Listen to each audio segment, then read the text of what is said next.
Hey, good afternoon, everybody. Scott Luton with you here on Supply Chain Now. Welcome to today's live stream.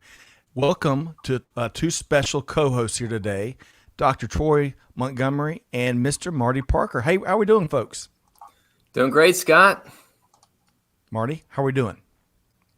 He's Marty's not hey. doing too well today, I guess, Scott. Murphy's Law is alive and well. This is how it goes sometimes. So as I tee up the episode, we'll see if we can't get all the connections in. But great to have y'all here today. Today's show, we're going to be talking about, of course, supply chain. We're going to be talking with a couple of extremely bright supply chain students from the supply chain program at the University of Georgia. Troy, Marty, y'all been on fire for a long time now. Program has blown up. And we've been fortunate to interview a variety of students coming through the program. So look forward to doing that just today. So before we say hello to a few folks, before we cover a couple of events, before we get the conversation going, I want to just formally introduce our special co-host here today. So Dr. Troy Montgomery is part of the management faculty at the University of Georgia Terry College of Business. And he's joined by Marty Parker, an award-winning lecturer at UGA, but he also founded the school's first supply chain advisory board. So great to have y'all both with us here today. So let's see if we know we've got Troy. Troy is locked in. He's locked and loaded, ready to go. I'm ready to go. Let's see if we've got Marty. You can hear me. We got you. All right. My AirPods just stopped working for some reason. Sorry about that. That is okay. Murphy's Law is alive and it's having the year of its life in 2021. So it's great to have you with us. So Marty, we've known each other quite some time. I love, and through you, we met Troy as well. Love what y'all are doing at UGA, and we're going to talk about at the end of the conversation some of the things that is working well for the program. But I'm pretty excited to talk with our two students. How about y'all? Yeah, the students are just phenomenal, and these are two of the best on our supply chain advisory board. We've had them in our classes, and they're terrific. Love that. Troy, you would agree? Both Jesse and Elena are excellent. I had the privilege to have both of them in operations class and then supply chain management, and they're knocking out of the ballpark in their internships, so they represent our students very well. Love it. Well, we're going to bring in Jesse and Elena momentarily, but really quick, we got to do some housekeeping. I'm going to share a couple of events and we're going to say hello to a few folks. But before we do that, I'm going to surprise y'all with a little factoid here. So today, Marty and Troy, is National Hammock Day. How about that? Never knew there was a national day for that. Now the hammock, of course, the global symbol for relaxation, originally developed, did y'all know, by the Mayans of Central and South America. And the name, well, initially it was made from the hammock tree, Hamack. I'm sure I'm mispronouncing that, but the hammock tree, which is, of course, one of the reasons it got its name. So my simple question to both of y'all before we dive in here, Marty, if you could be anywhere right now, relaxing and chilling in a hammock, where would that be? So I would say I have two daughters in their 20s, so I know all about emos, and they're all over campus, and they're very relaxing. And I would be on Sanibel Island in South Florida, watching the waves crash, seeing the beautiful seashells and the sunset. Oh, what a picture. It's like an artist. Marty is an artist painting that picture in our minds. Troy, he set a high bar. Where would you be? Yeah, that's a good one. That's actually where my wife and I got married, in Sanibel. I'd say over in Hilton Head. We've been spending a lot of time there throughout the pandemic. It's a short drive from Athens. And when I'm there, it just means family time on the beach. So would love to be sitting in a hammock there. Love that. Okay. Well, there's still some summer left, so we'll see if we can't get there. But welcome to you both. Look forward to having this conversation with you. A couple of quick comments here, a couple of quick events. So, folks, there's still time to join us for the July 27th free webinar on digital transformation, and we're hearing plenty of that.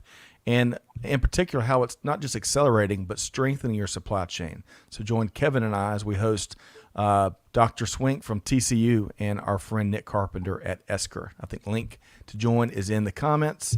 Mini masterclass. I bet Marty and Troy get this question a lot. Hey, how can I not just get a job, but how can I advance and get promoted and become a better leader?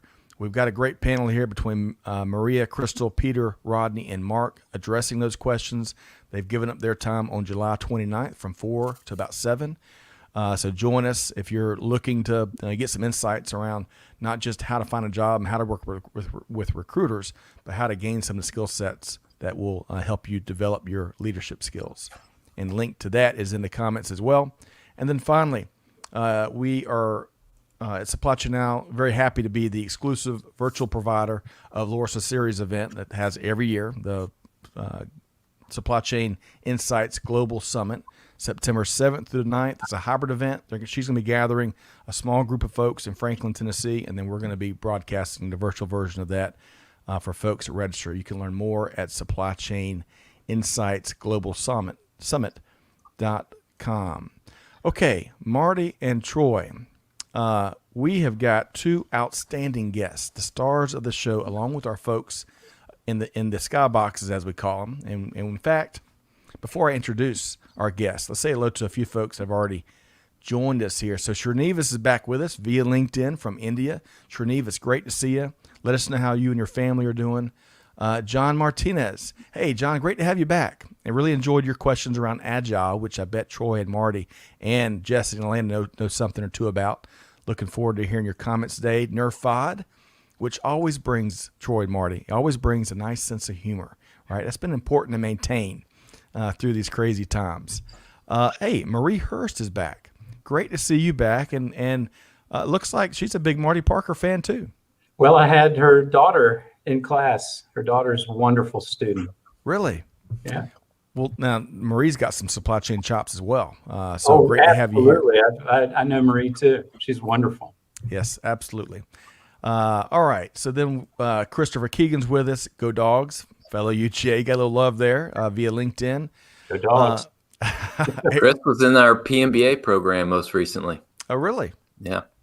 Well, Christopher, great to have you. Look forward to your POV as we progress through this conversation here today. Ervan is back with us. Great to have you again. Really have enjoyed your contributions. Masawar is back with us from Pakistan via LinkedIn. Great to have you back. River, I think I said that right. If I didn't, let me know. Go Dogs and Jesse Bailey. Hey, he's a big Jesse Bailey fan. I wonder if he may be part of the baseball organization that we're going to ask Jesse about. We'll see. Great to see you, River. Hey, Peter Boley, all night and all day. Great to see you here. Sergey is here from Southern California. Great to have you here. And welcome to everyone else. We're going to try to get to everybody here momentarily. Hey, one more. David is back with us. David, I know you've been busy. Loved that you're tuned in via LinkedIn from beautiful Calgary, Alberta. Maybe you got some pictures of your Jeep navigating off-road. We'll see. Okay, so folks, with no further ado, Marty and Troy, I want to introduce our two special guests here today. So we're going to be having Elena Griggs, who is a rising senior at the University of Georgia and president of the UGA Supply Chain Advisory Board, and Jesse Bailey, also a rising senior at UGA and treasurer of the UGA Supply Chain Advisory Board as well. So let's welcome in Jesse and Elena. Hey, good afternoon, Elena. How are you doing? I'm good. It's been a busy day at work so far, and I'm glad to be on here with everybody. Wonderful. And Jesse, good afternoon.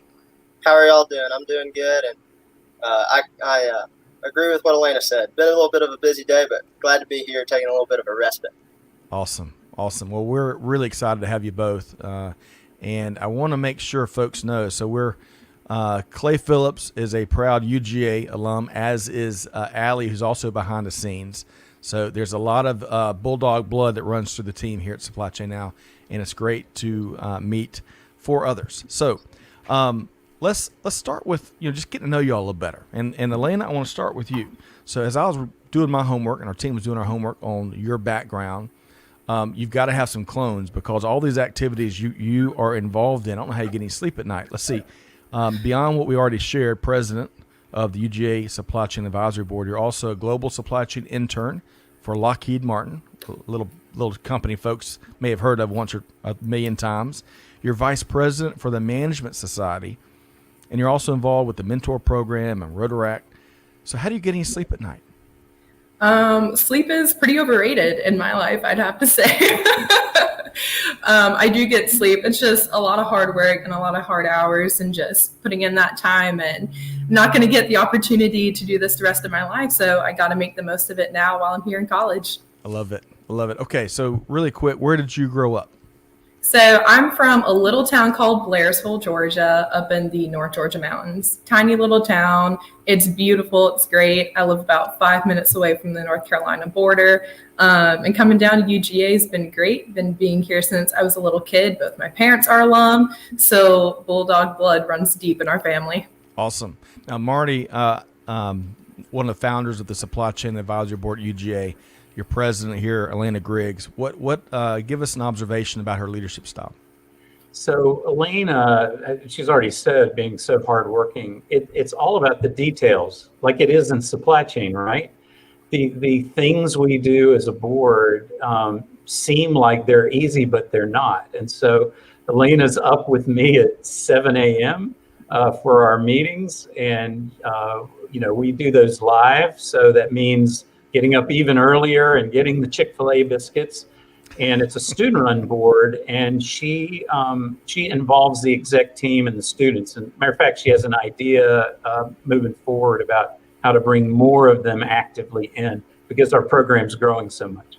I love that, and we're going to touch more on that. And by the way, I love what Ervon says: red to green, all supply chain blood. It is a unifying industry for sure. So, Elena, great to have you. We'll look forward to picking your brain here momentarily. Your colleague there, Jesse Bailey, beyond what we shared with him as we introduced him, also part of the Supply Chain Advisory Board leadership team, but he is a supply chain intern at Central Garden and Pet, and you're co-founder of the Georgia Liberty Baseball Organization. So I'm going to talk baseball with you in just a second, but first, where'd you grow up, Jesse? So I grew up in a little town called Houston, Georgia. Kind of nobody's heard of it, but it's in Jackson County. It's 45 minutes from campus in Athens. So I knew I wanted to be a Bulldog since I was in elementary school, and kind of living out my dream. Love that. Little passion in these two here. So you co-founded the Georgia Liberty Baseball Organization. What is that? So it is a travel baseball organization based out of Gwinnett County, Georgia. Last year, my partner and I knew a couple kids that were 16 at the time. They needed a team because COVID had shut their travel team down. And to be honest with you, I never thought we would actually field a team and play. But since last summer, we've grown. We've now got 3 teams that will be playing this fall, 16U, 17U, and 18U. And so I run the organization on that side and coach one of the teams. It's a ton of fun. Love that. Now, also hear that the Braves have brought you in as a consultant to figure out how we can straighten out the season, right? Yeah, that's my toughest job that I've got on the table by far. All right. Love that. Well, welcome to you both. Really quick, before I pass the baton over to Troy, I want to say hello to a few more folks. I love this, what Nerfad says. So Peter Bolay, wonderful contributor to all live streams. He's part of the event next week. I love his headshot there, right? And Nerfad says, I've worked hard all my life. Now I am the king pose. I like that, Nerfad. Hey, Brajesh, welcome via LinkedIn. Great to have you. I think you were part of our earlier live streams. Let us know where you're tuned in from via LinkedIn. Rogers, great to have you here, part of this discussion. Look forward to your POV. And finally, Alay from Sudan. Hey, great to have you back. Really have enjoyed your contributions, and buckle up for a great conversation once again here today. Okay, so Troy, where are we going next with Jesse and Elena? Yeah, well, we've got a question here related to interest in supply chain. So I'll direct it to Jesse first, and then Elena, let you jump in. And Jesse, you keep running that baseball team. In about 10 years, I got a good prospect. My son's about 7 years old right now. So so you keep running that team and keep it warm for my son. So let's talk a little bit about your interest in supply chain. So Jesse, tell us, why did you choose supply chain as your management emphasis? And then also give us a little insight in what's your favorite class or favorite experience here at UGA. For sure. So like I mentioned earlier, I grew up 45 minutes from campus, knew I wanted to go to Georgia since I was in elementary school, knew I wanted to be a business major since probably middle school, and really focused on management at that time too. And I don't know if this is the best answer, but the simplest answer on why I wanted to do supply chain is because I really didn't want to do HR. And so that was the two options at Georgia. And so, but it matched up perfectly with what I love to do. I've been lucky. A lot of my friends have changed majors 4 or 5 times. I haven't had to do it. I fell in love as soon as I got in the program. It's been perfect. Yeah, so tell us about your favorite class, and I'll caveat it with, it doesn't have to be one of mine. It could be Marty's or one of Dr. Antigua's. And just to lay this out there, both Jesse and Elena have had both my classes, so they can't have me again to butter me up to give them an A in the future. They've already earned those A's. So what do you think, Jesse? Yeah, I feel compelled to say it was one of the 3 classes I've taken with y'all, but to be honest with you, it was the project management class that I took with Dr. Zantinga. It was the most challenging class I've had at UGA, bar none. Had to put in the most time and really figure that out, and just the rewarding experience of getting the grade that I got in that class and learning things that are going to be very useful to me no matter what kind of organization I'm in as I move forward. What an answer. So let's move over to Elena, and I will say, especially in the period that we just finished in the semester, we had the opportunity for students to come in person or attend via Zoom. Both Elena and Jesse were in my supply chain class, and they'd always sit over on the left. One of the few that actually attended in person, which I think makes a pretty big difference. But Elena, so tell us a little bit about how you ended up in supply chain management with the emphasis in supply chain management. So I was pretty set on business by the time I had gotten to my senior year in high school. It was between microbiology and business. So not exactly close majors, but went with the business route. And looking at the emphases that UJ had to offer, saw HR, supply chain, and figured I might as well do one, doesn't add on, extra credit hours. And by then I had never really heard of the term supply chain before. That's not something that's usually discussed, when you're a high school student. And it's just now coming on the rise and in the news, and especially since COVID, now it's a big name. And so did a little bit of research into supply chain and figured, oh my goodness, this is exactly where I want to be. It's a puzzle trying to figure out how to be, the most efficient, and where can you shave pennies and, really start saving money kind of from the bottom of the company up. And it's a great opportunity, allows for reinvestment into your employees and your company. I mean, it impacts the company in a huge, huge way, which is why to me it's so surprising that the name is just now becoming so well known, the term supply chain. Yeah, I think we're seeing that more and more as excellent students like the two of you come through our program, get the word out. We're going to see more and more that truly target it. Agreed. So how about your favorite class, or maybe your favorite experience that you've had so far? So I've enjoyed both of your classes very much, got good grades. That helps a lot. But I will say that one of the most interesting things that we did, Jesse can add into this as well, was the beer game that we played in Professor Montgomery's class. And we were all in charge of being a distributor, wholesaler, retailer. We all had certain roles that we were assigned. Jesse and I were on the same team. And it really made us realize just how quickly things could go wrong within the supply chain. We did not do a great job, which is kind of unfortunate. Well, hey, you can mess with our toilet paper supply chain. You can mess with our computer chip supply chain. You mess with our beer supply chain. Things go crazy, right? All right. Well, really appreciate that line of questioning, Troy. Love the answers. Before I flip it over to Marty and we talk more about kind of what's going on today, I got to recognize Fred Tolbert. Now, Greg has coined Fred as the why do I always get this wrong? What's the Huckle? Who's the guy from Doc? Thank you, Amanda from around the corner. Doc Holliday of supply chain. I can never remember that name from Tombstone. But if you've ever heard Fred, tell it like it is. The name really makes a lot of sense. But great to have you here. And as he points out, Jesse in the fall semester is going to be the returning captain of Team Supply Chain. So love that. Okay. So Marty, Scott, yes. Scott, if I could say one thing. Sure. Fred brought me in to be part of the mentorship group that he calls Team Supply Chain. And he found out about the baseball team that I was running. And he made a very generous gift to the team that made it a lot cheaper for for the parents of those kids. And haven't really got to thank him publicly yet, but this is a great time to do it. Fred is an amazing guy. He's spent a lot of time with me. And, he really is. He's the best one we've got. Jesse, spoken well beyond your years. I love that. And you're right. Absolutely. I've known Fred a long time, and he's given a lot of his time to associations and folks working their way through the craft, the industry. And it doesn't surprise me at all that he found out what you're up to and got behind that too. So Fred, we love you here. And Jesse, thanks for pointing that out. I should also point out today, as I was struggling with Doc Holliday, David says he totally heard that mom voice from Amanda shouting around the corner. Some things just don't stick, right? Okay, so Marty, where are we going next? So we're going to talk about what's happening in the industry right now. And both of you know that I talk about how supply chain is the most exciting time in its history. It's like marketing went through when the internet came and disrupted. Don Draper is the example I use, and how he would drink liquor and put an advertisement out and hope people saw it, and it was disrupted, and now marketing can target an individual. Well, we are in the midst of the biggest change I think we've ever seen for the good.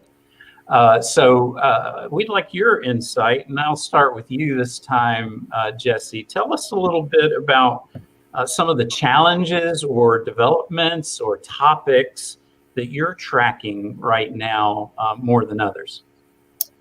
I think the biggest thing maybe across any industry right now is the labor shortage that's going on. Working in Madison, I'm at a distribution center with Central Garden and Pet the majority of my time. And just all across our network, across all networks, finding people to work right now is very difficult with the environment that we're in right now. So that's been quite the challenge. And then secondly, probably the next biggest thing for us is the inflation that we're encountering, the pricing that is going on throughout our network with our customers, with our suppliers, making things very challenging, straining some relationships sometimes. So those are things that we've got to deal with, and I'm hoping they get better. That's a great response. And the inflationary piece, like of the freight costs and the skyrocketing labor costs, it's unprecedented in my career. I've been doing this a long time, and I've never heard of, $17,000, $18,000, $19,000 containers and, wages jumping 20, 30% in less than a year. Those are great ones and difficult. And the brains of our supply chain teams will figure out ways to make things more efficient and make things better and address those. And fun fact, Jesse, Central was my first meeting for our supply chain advisory board before it was even an idea hardly. And they were a founding member. So tell the team over there, thank you. And it's great that they have you there. Well, Marty, really quick before you move forward, that's critical, right? Having corporate support, getting involved in these programs and being able to facilitate opportunities for others that, so they can learn and move into industry. We met, first time I met Troy, he was setting up a plant tour at Caterpillar. Giving the students the opportunity to kind of put their eyes and ears on what goes on in factories. Those are critical experiences. So I appreciate you pointing that out. Really quick, I want to recognize a few folks before we move over to Elena. Brandy, congratulations, starting a new role this month in consulting. Wonderful. Congrats. Hope you can lift an adult beverage later this evening and celebrate. And great to have you back here, Brandy. And then, John, I agree. Supply chain is an ever-changing organism. We as supply chain practitioners are like doctors who diagnose the symptoms of the illnesses in organizations. And Charles Heater, great to have you back. You've missed a lot, but I'm sure we get you caught up quick. You're fast on your feet, so great to have you here. Okay, Marty, where are we going with Elena next? Well, Elena, the same question from your perspective. What are the challenges, developments, topics that you're seeing, and tell us about your perspective on that. Sure. Well, everything that Jesse just touched on, getting to witness all of that happening from my internship firsthand has been a really interesting thing to kind of watch go down. I work in production shortages, and so we're having to deal with these shortages every single day. And there's a new person on the list every single day because there's labor shortages, because we can't afford prices of certain things. We're running into these problems all the time. And so from a work perspective, you see it. It's happening daily right in front of my eyes. So from a personal perspective, what's really been interesting to me is just the food shortage. If any of y'all are Chick-fil-A fans out there, you'll know that there's a Chick-fil-A sauce shortage that occurred for weeks on end.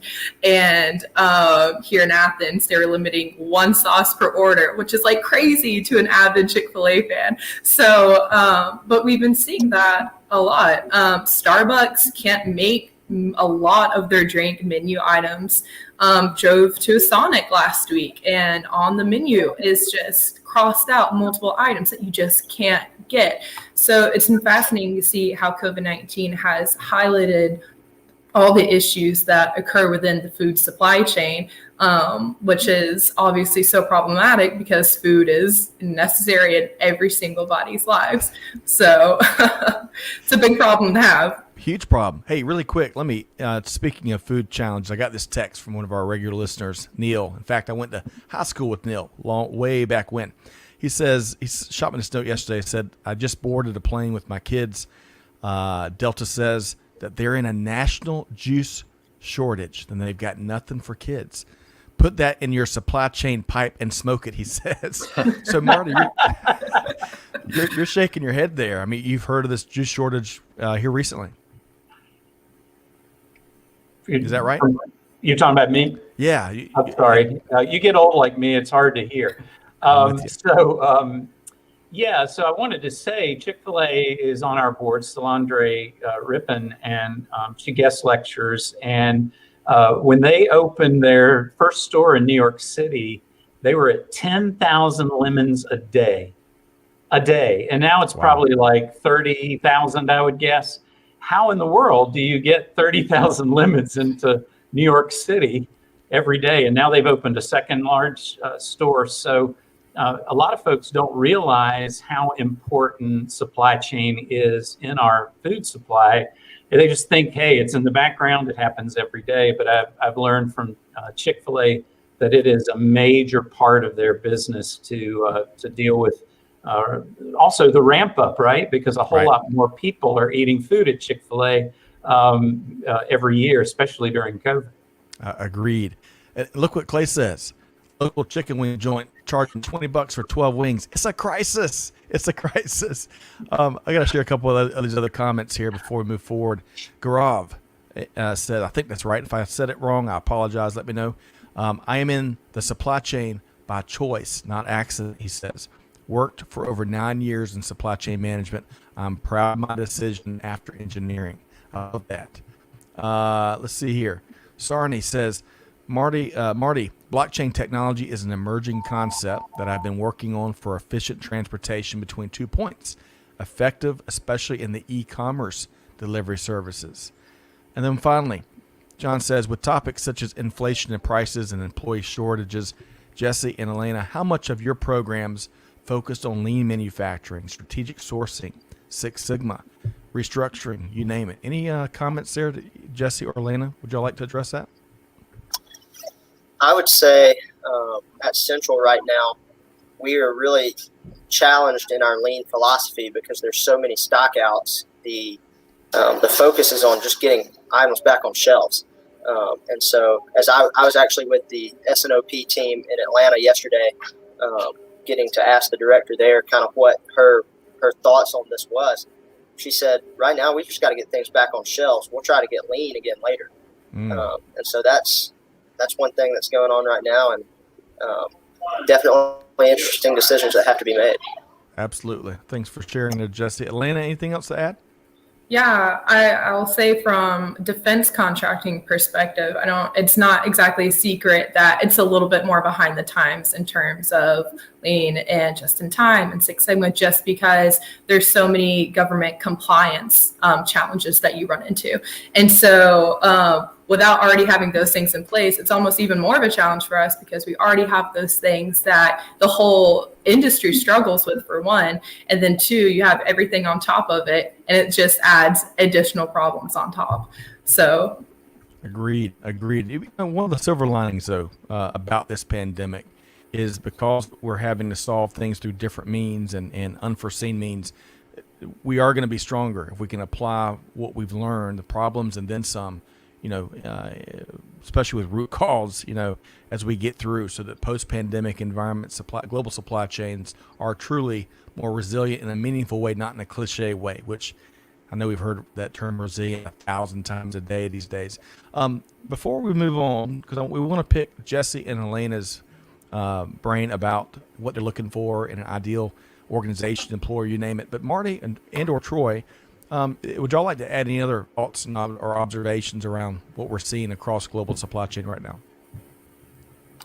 Yeah, I'll jump in with one and kind of thank John for that Lean Six Sigma plug there. That's something that through the exec ed program at UGA, we've been building a yellow belt, a green belt, and then we're working on having a black belt. And we offer that opportunity for our students to get that yellow belt certification. And just like you guys are saying, not just to follow that structured approach of Lean Six Sigma, which I think is great. It's about solving problems and figuring out how to solve problems that we've never faced before, either as an industry, an organization, or as a team. So having that kind of structured problem-solving approach is extremely important, something that we really stress our students here, especially those students that, we're in the business school, and most of our students are not engineers, but we're competing against engineers in the workplace. And so as long as our students can prove that they can solve problems and have those management communication skills, then they have the potential to have a leg up against some of their other peers who may have an engineering degree. Well said. Aside from that, we all saw the news this morning, perhaps, that Uber had acquired Transplace. And it's just the latest reminder of just the hot deal-making market that we're in, and especially with a big emphasis on all things supply chain tech, freight tech, some call it, logistics tech. So it's really an intriguing time to be in supply chain right now. Marty, anything else to add before we switch gears? Yeah, I would add a couple of things. I'm going to talk about how Troy and I and Jan are all practitioners. I'm a C-suite executive in a manufacturing company, in a diverse hair care products company, in an IoT company, and a 3PL, in various roles fractionally.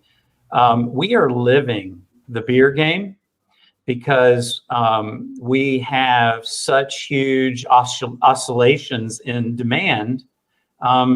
This summer I was at a client that had to order pool supplies almost a year in advance.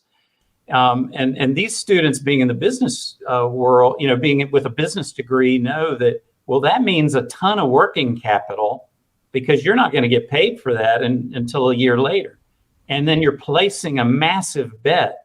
Well, are folks going to be hanging at the pool next summer, right? Right. So we're living the beer game and the oscillations that you see in demand. And a lot of the forecasting techniques of the past are worthless, and you're having to use more qualitative methods. I love that. And then the other thing we're living is the bottleneck. If a single point in this entire chain is bottlenecked, that's as fast as it goes. So we are seeing that with ships. I saw an article where they are going to make ships go faster, which is hard to imagine, trying to deal with the ship bottleneck. We've had bottlenecks in labor. And so we're seeing it in the news every day. And so I think those were great examples. An A+, by the way, to Jesse and Elena, since you learned about that in both of our classes. Great answer. Well, Marty, somewhere Greg White is singing at the point, one of the points you just made. Well, all y'all made great points, but about how the forecasting approaches of years gone past are no longer, you throw it out the window in many ways. And what has happened previously, there's no guarantees that will continue happening moving forward, right? There's a cliche there that I'm butchering, but you know everyone's nodding their head, so everyone knows what I'm talking about. I want to switch gears here for a second. I want to share a couple of comments, and then we're going to be talking with Jesse and Elena of what they're looking for in an organization, right? Let's start with Nerfod says, Jesse, heard the Florida Gators have an opening to handle the football supply chain. Interested in waiting for your reply. So we'll see. You may be reached out to by the Gators down there, which I don't think, Jesse, you're going to be taking any calls from. That's right. That's gonna have to be a hard pass. I'm sorry. That's sacrilegious. So Ziggy says, and this is goes back a little ways, earlier point made, I think Jesse made. Ziggy says, that's the issue I'm facing today. They don't want me lean because their supply chain has been disrupted. Even if, as a consultant, I can get client to secure a manufacturing source, just doesn't understand it. Just a comment, Ziggy. That's a great point. Lean is a lot of things.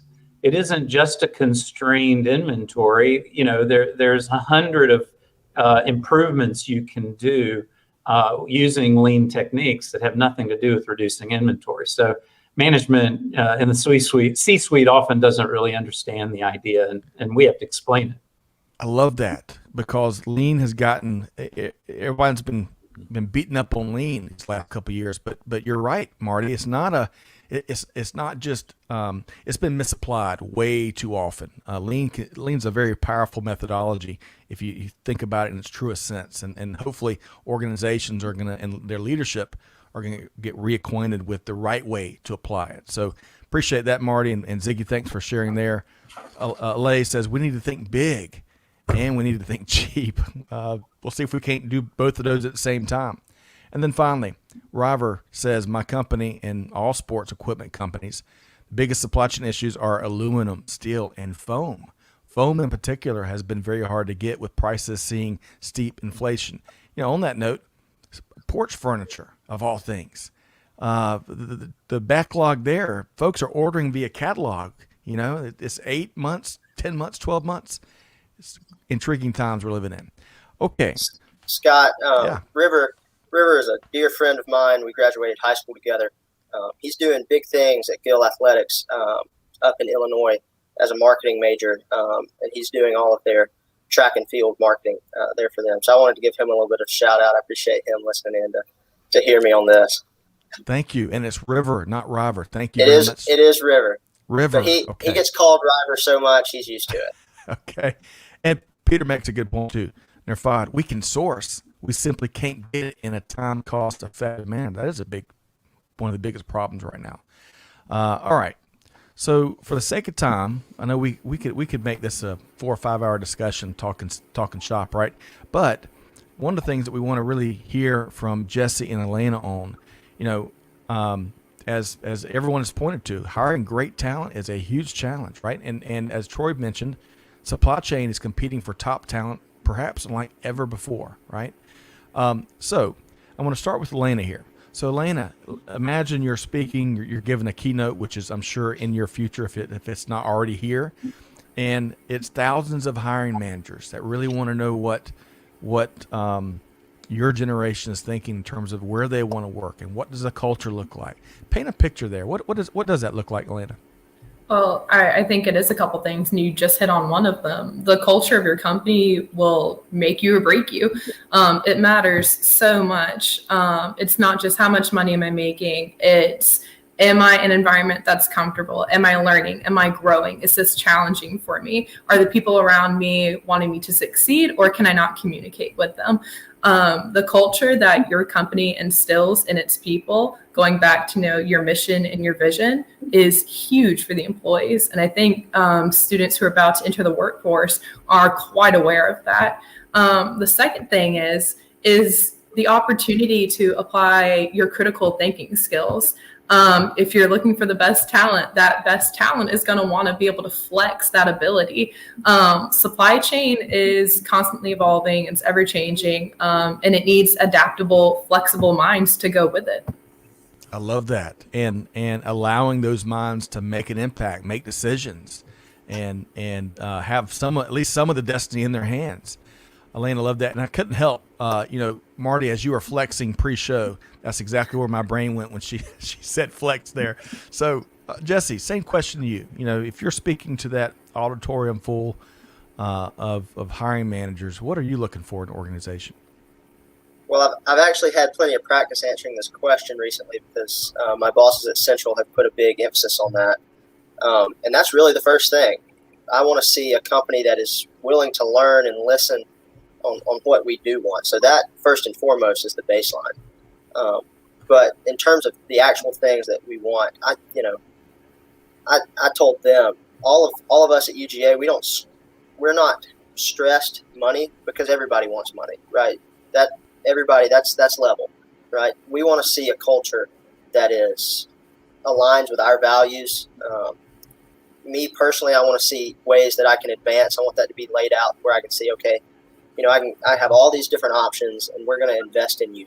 That is another thing, is the investment that they would be willing to make in us. But the most important thing, kind of like Elena touched on, it is culture. It's going to a place where you feel comfortable and the people, your values align with theirs. Love that. Okay, I want to take a couple of quick comments here. So we've deemed Gregory as the Shakespeare of supply chain. He's oftentimes very well spoken. He needs his own show.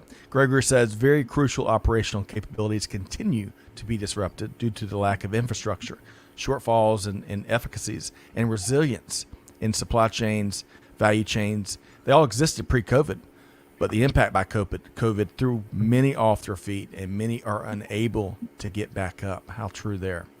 Ziggy appreciated your follow-up comments on his contribution. Carter says, shout out to Jesse Bailey. So Carter, what's the story? Jesse, what's the story with Carter? Carter's another good friend. He's at UGA as well. Just got accepted into the Terry College of Business, going to be a management information systems major. So big things are ahead for Carter. I appreciate him listening in as well. Awesome. Jose absolutely agrees with y'all on culture. Lexi loves what you said there about culture, Elena. And then John shares, in my experience, to get the buy-in from senior leadership for lean practices, Six Sigma, illustrate the issues with Pareto charts and multivariate charts to show the trends, obstacles, and to speak dollars, speak money. I think this is where project management skills and education can help supply chain professionals. Vilfredo Pareto. Look up. I was gonna say, Scott, that John, thank you for that, because both students know I talk about Pareto. I teach Pareto. I use Pareto every day to pick the 20% of the things in my life that have 80% of the outcomes, like Supply Chain Now Radio, right? I pick and choose, and I teach my students that, and I use it every day in my consulting. You can get so much more done. So thanks for pointing out that old but very powerful tool. Agreed. And Troy, I bet you're chomping at the bits to weigh in on that as well. Yeah, and one other thing that was included there from John is what I deem the language of finance. And if we can't put dollars to a project, to an initiative, then while it may be important, the C-suite is probably not going to hear it. So I challenge people over and over again is turn that lead time, that productivity, turn that into something that looks like dollars, and partner with somebody in finance to help you do that, to build your business case. Love that. Very powerful. So, folks, when you're coming to Jesse and Elena in the CEO's office, you better bring your business case. Is that right, Jesse and Elena? Absolutely, it is. Sounds right to me. That might be the case right now with the advisory board. I love that. Okay, before we're going to talk about some of the elements behind UGA's growth here as we start to kind of wind the conversation down. But, Jesse and Elena, I want to surprise one more question with y'all, right? So fill in this blank. Global supply chain would be better if, finish that sentence for me. Think about that for a second and finish that sentence. And while you think about that, we're going to move on and talk about UGA, and I'm going to circle back, and that will be one of the last questions we posed to you. Okay, so Marty and Troy, we've been fortunate to rub elbows and kind of see the UGA starting to feel its oats when it comes to its supply chain programming and blossom into Such a great story. So Marty, starting with you, what has made UGA's supply chain program to be on the move? What are some of the secret sauce there? Yeah, so like all pastors, I'm going to boil it down to three things: the students, the alumni that pour into our program, and the fact that Troy and Jan and I are practitioners of this on a daily basis. We're not just teachers, but we're also practitioners. So the students segues perfectly. You've gotten to see extraordinary students in these two. And so they run our board of directors, and they are the product. All I have to do is place them at a company and more will be hired. So 5-6 years ago, we had virtually no students from our program at the Home Depot, at Georgia Pacific, at West Rock, at all of these places.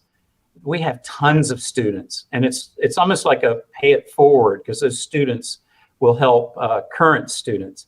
But I also design internship programs for companies, and I have these students working for me.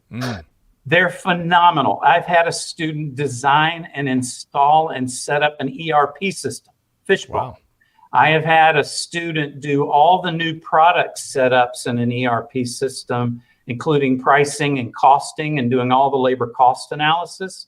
I've had a student I've built out 3 websites with these students in a distribution company and a hair products company. And I have them hire their replacements. And so that around that comment that they made about what they like, I push them to make their own decisions and have their own autonomy. And so they're phenomenal. If you hire any of them, you will want more. And so that's put a tremendous demand on our program. The second one, I'd like to join the Fred Tolbert Love Fest. Fred, hopefully you're still on here. Our alum are amazing. Fred, Heather Tenney, and Aaron Donnelly over at the Home Depot, Anant Patel and Chad McCrary over at Georgia Pacific, Johnny and Dean and others at Central, and Melissa Murphy at West Rock. I mean, I could go on and on and on. And I think Fred is sort of the embodiment of that. I met Fred for lunch, and he said, I'm in. And boy, did he mean it. He guest lectures in our classes. He mentors through team supply chain. He is going with us to take students to the ASCM conference.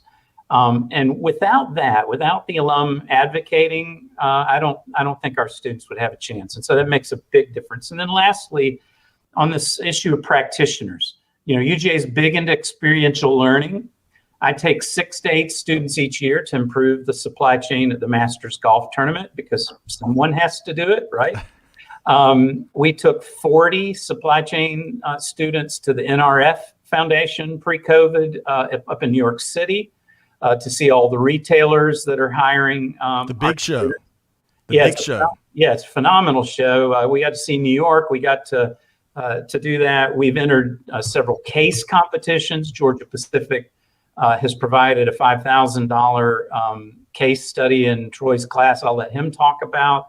We have 2 scholarships. The Trucker Profitability Strategies Conference has given us a foundation grant for $5,000 a year scholarship. We give 2 $2,000 a year scholarships ourselves. We have started a student ASCM chapter. We're going to take them to San Antonio. I mean, Scott, it goes on and on and on. And we couldn't do it without the students, because they organize it and they do the work. GSD. I get go to stuff the Masters. done, right? Yeah, I go to the Masters, and really what I do is just kind of come alongside them and behind them and sort of watch golf and hang out and eat the food and drink beer. They do the hard work. And so, I just want to say it's about them. And these two, Elena and Jesse, are 2 of the best. I love that. What a great message. And Jesse and Elena aren't outliers. I mean, we've been fortunate to interview a wide variety of students, thanks to Fred's help and thanks to Troy's help. And it's amazing, the talent and the can-do ability of students here. So, Troy, what else would you add to that? And then we're going to finish off our interview with Jesse and Elena. Yeah, well, I want to give a lot of credit to Marty, who's been with the program for a little bit over 5 years now, and started the Supply Chain Advisory Board. And we're up to about 30 or so corporate sponsors. And credit to Marty using his network and his experience previously as a COO in building that and then handing it over to students. So it's one thing to build it, and then it's another to build something that's sustainable and that can be student run. So a lot of kudos to Marty to getting that started. The other thing I'll add on, because I completely agree with Marty, the students, the faculty that we have, the alums, but then also just we're sitting inside one of the best business programs for undergraduates in the nation. So we're ranked 14th among public institutions and in the top 25 overall. So right off the bat, we've got great students that are coming in through our program. The other thing that I'll mention is, we're continuing to push kind of that real life experience that Marty mentioned. We're also seeking to give our students additional credentials. So I mentioned the Yellow Belt credential that the students have an opportunity to get. If they take the project management course, they can go through the CAPM. And then we're also seeking to start to get some students through a pilot of some of the ASCM credentials, formerly known as APEX. So we want our students to be at the top of the list when it comes to somebody reading through a resume, not just through our program, but also through the real life experience and potential to gain credentials. Love that. Okay. Lots of reasons behind UGA's growth when it comes to supply chain programming, and love to see the product, as Marty put it, these incredible people sitting for us here today, Jesse and Elena. So on that note, we had a fill in the blank question a moment ago, and I want to wrap it with that, and then we'll make sure everyone knows how to connect with each of y'all. But Elena, we'll start with you. So global supply chain would be better off if what? I guess a couple answers. First one being if everyone hired our students on our board. We have some really great students, lots of great talent. And then the second answer is the answer that we just can't have is be better if it were simple. And it can't be. If it were a much more streamlined process across everyone and everywhere, it would probably come together a lot better. But because there's so many different ways to go about supply chain and there's so many moving parts and it's always changing, you just simply can't have it. So you do the best you can and you get the most efficient, effective ways out of it. Love that. Okay. And folks, if you want to connect with talent on the board, as Elena said, kidding aside, reach out to her. I'm sure that, connecting folks is one of our biggest responsibilities as leaders. So, Elena, I love that answer. All right. So, Jesse, same question. So global supply chain will be better off if what? Yeah, my first answer was going to be if everybody would be taught by Troy and Marty. So. Oh, wow, man, guys, yeah. That's great. But the second answer, kind of like Elena's, I think it's investment for the future. I think the companies that are setting themselves apart in supply chain are the ones making large investments now and that made them in the past. Obviously, I'm biased. I think all the budget should go towards supply chain investments. But that's not feasible. But it does need to be a part of the CapEx expenditures because you see companies like Amazon, you see companies like Walmart that we're able to study in our classes. Those are the companies that are putting forth the budget now to make advancements in the future. And they're going to be positioned for return on that investment. I love that, Jesse. It takes. By the way, for the kind comments, I'm going to Venmo Troy and Elena and Jesse the $20 I promised. So thank you. I love that. But it takes a village and it takes investment, and it's a big organism to still. Whoever said that earlier, I think that might have been John.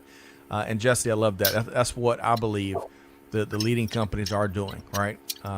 So spending some of that profit on future returns. So very, very well spoken, Elena and Jesse. One final question for each of y'all is how can folks connect with you? And Elena, how can folks connect with you, whether they want to interview your buddies or if they want to get your thoughts on something else? Yeah, please feel free to reach out on LinkedIn. And then also be sure to check out the Supply Chain Advisory Board website page. You'll get to see our students. It needs to be updated with our current students, but you can look into all of our corporate members that we have and our student members and learn a little bit more about the board as well. Wonderful. Thank you so much, Elena Griggs, rising senior and president of that aforementioned UGA Supply Chain Advisory Board. Jesse, same question. How can folks connect with you? The easiest way is by far LinkedIn. My URL is Jesse Bailey 5, all under lowercase, no spaces or anything like that.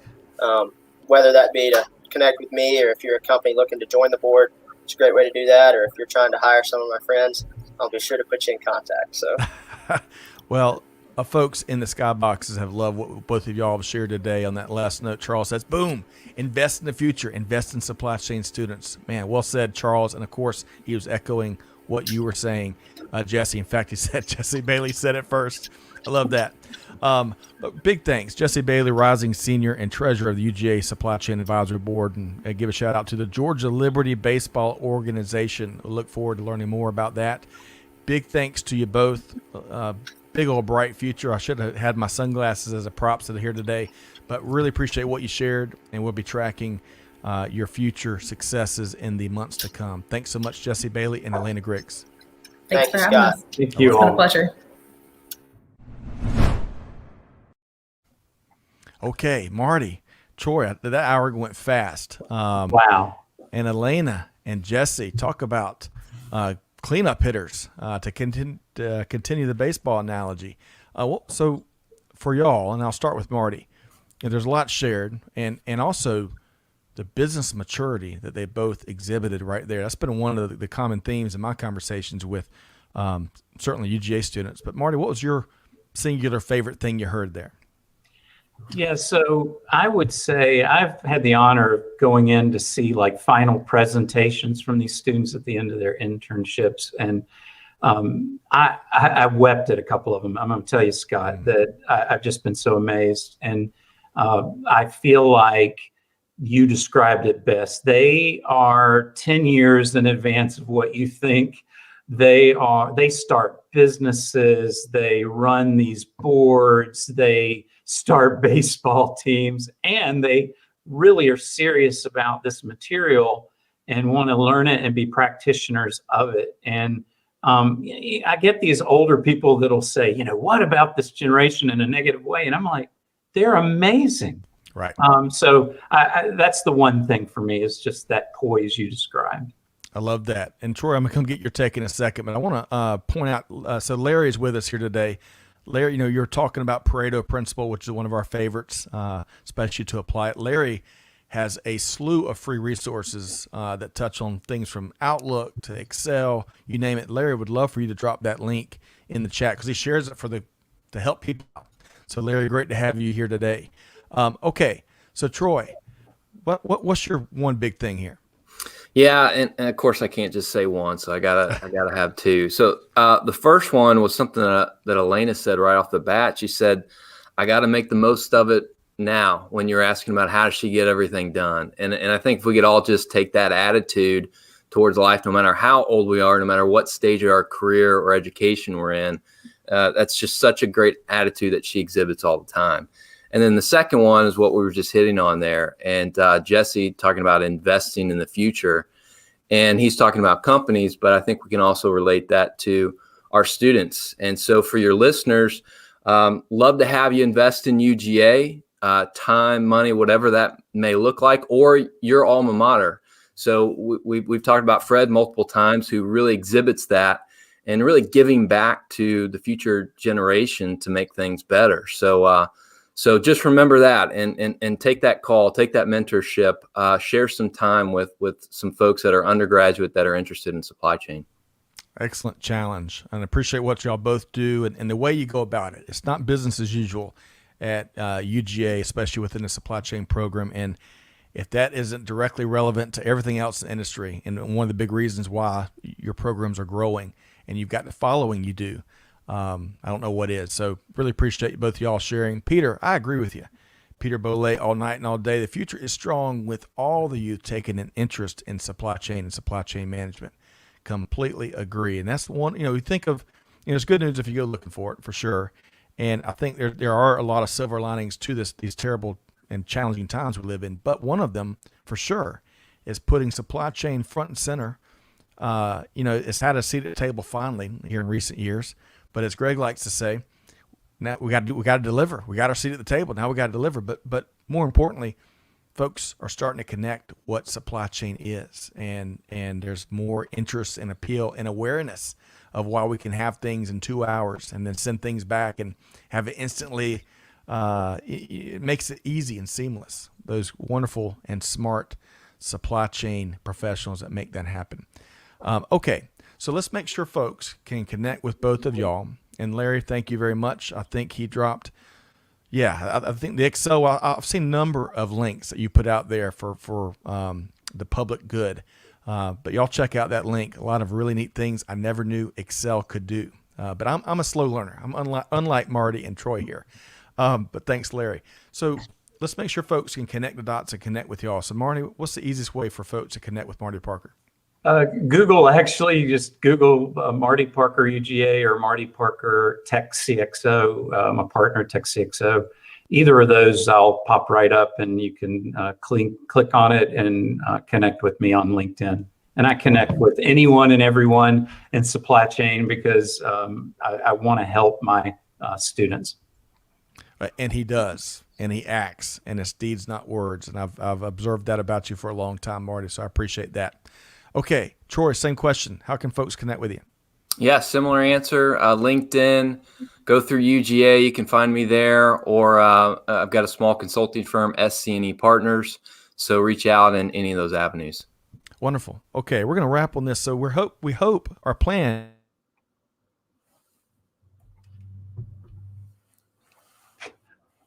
We had a plan, Scott. We've lost Scott. All right, I'm back. Just like there that. We go. Scott, you told us about those pauses that are extremely important in podcasts. We didn't know that we needed to pause that long, though.